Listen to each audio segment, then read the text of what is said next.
Olá, gente. Vocês saíram agora do mundo celular e vão entrar no mundo dos tecidos. Nosso assunto é histologia. Mas o que vem a ser histologia? Na realidade, são grupos de células, aquela célula que você estudou em toda a citologia do processo, que vão desenvolver uma determinada afinidade. Não necessariamente o mesmo padrão, mas a mesma origem. Ou seja, o tecido é um grupamento celular que tem a mesma origem embrionária. E, dependendo da origem embrionária e da função exercida dentro do nosso organismo, ele vai se apresentar de várias formas. Vamos observar aqui o exemplo. Bem, a nossa pele é o tecido epitelial de revestimento. O tecido nervoso, onde está o nosso cérebro, nossos nervos.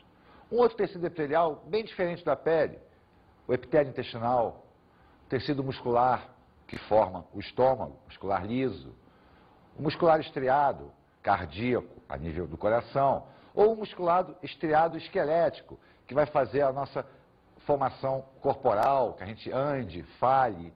Ou seja, você tem vários grupamentos desempenhando funções orgânicas e que nasceram do mesmo ponto, tiveram a mesma origem embrionária.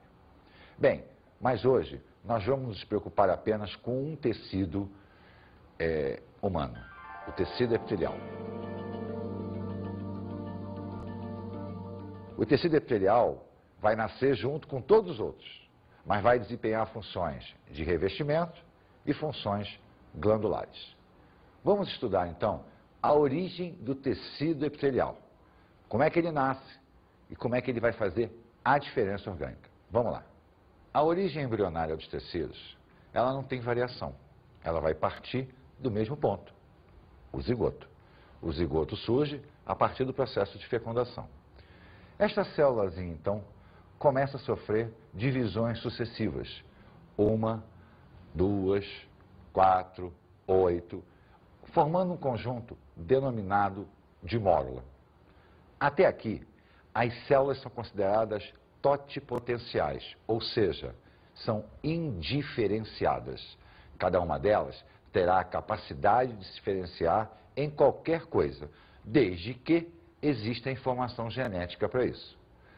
A partir deste ponto, o processo continua e nós vamos chegar à formação de 3 folhetos embrionários: o ectoderma, o mesoderma, o endoderma.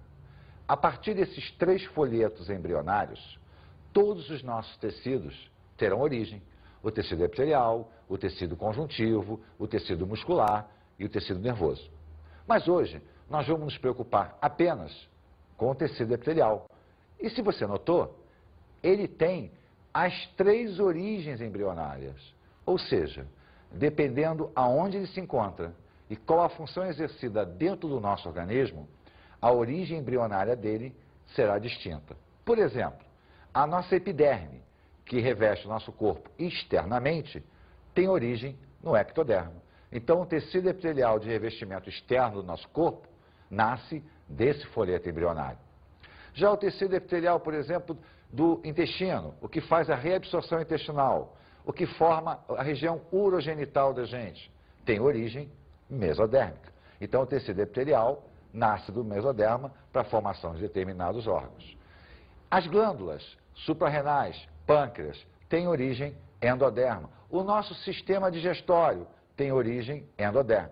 Então, o tecido epitelial, dependendo da região do nosso corpo que ele se encontra e qual a função a ser exercida por ele, terá origem embrionária diferente. Não podemos esquecer que ele partiu do mesmo ponto, como todos os outros tecidos.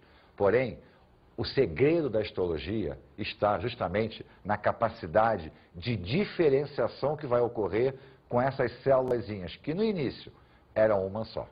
Nós vamos estudar o tecido epitelial de 2 formas: o tecido epitelial de revestimento, o tecido epitelial glandular. Independente do tipo da função exercida, as origens são as mesmas.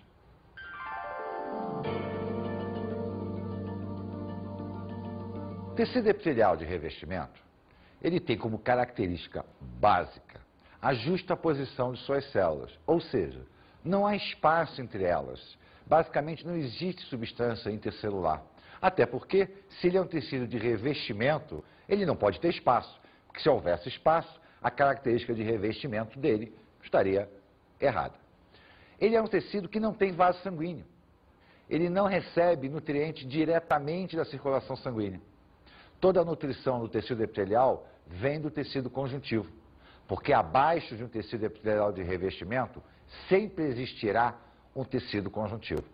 As células epiteliais possuem sempre duas regiões, a região apical, que fica para fora do tecido, e a região basal, que fica junto ao tecido conjuntivo. Nessa região, inclusive, existe uma lâmina basal, que faz a aderência entre as células epiteliais e as células conjuntivas. Só que os epitélios podem se apresentar formados de duas maneiras, por uma camada celular ou por várias camadas celulares. Quando ele é formado por uma camada celular, ele é denominado de epitélio simples. Quando ele é formado por várias camadas celulares, ele é denominado de epitélio estratificado. Vamos olhar os epitélios simples e depois passamos aos epitélios estratificados. O primeiro epitélio é o epitélio simples pavimentoso. Então, olha só, o epitélio simples pavimentoso, ele tem apenas uma camada de células, a lâmina basal e o tecido conjuntivo. E ele está presente aonde? Aonde as trocas são necessárias, alvéolos pulmonares, capilares sanguíneos, onde o meio externo tem que atravessar para o meio interno, o meio interno tem que atravessar para o meio externo.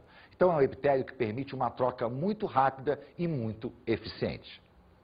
O segundo epitélio simples é o epitélio cúbico.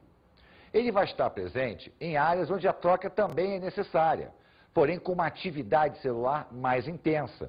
Por exemplo, os túbulos renais. As células têm um formato cúbico que vão capturar elementos do meio externo e transferir para o interior. Por exemplo, o nosso tubo contornado renal, ele é capaz de tirar alguma coisa do sangue, mas ele tem que trazer de volta aquilo que nós perdemos e não deveríamos perder. Então, essas células fazem uma atividade celular muito intensa, trazendo o que foi perdido de volta para a corrente sanguínea. O terceiro epitélio simples é o epitélio simples prismático, onde as suas células têm uma forma de prisma. Repare sempre, eu continuo tendo uma camada de células aderidas ao tecido conjuntivo. Essa região, por exemplo, está na área estomacal, porque, inclusive, no meio delas existirão glândulas capazes de produzir ácido clorídrico, pepsinogênio, que são enzimas e ácidos que vão participar do processo digestório. Então, são células longas, de aspecto prismático, que formam o interior do nosso estômago.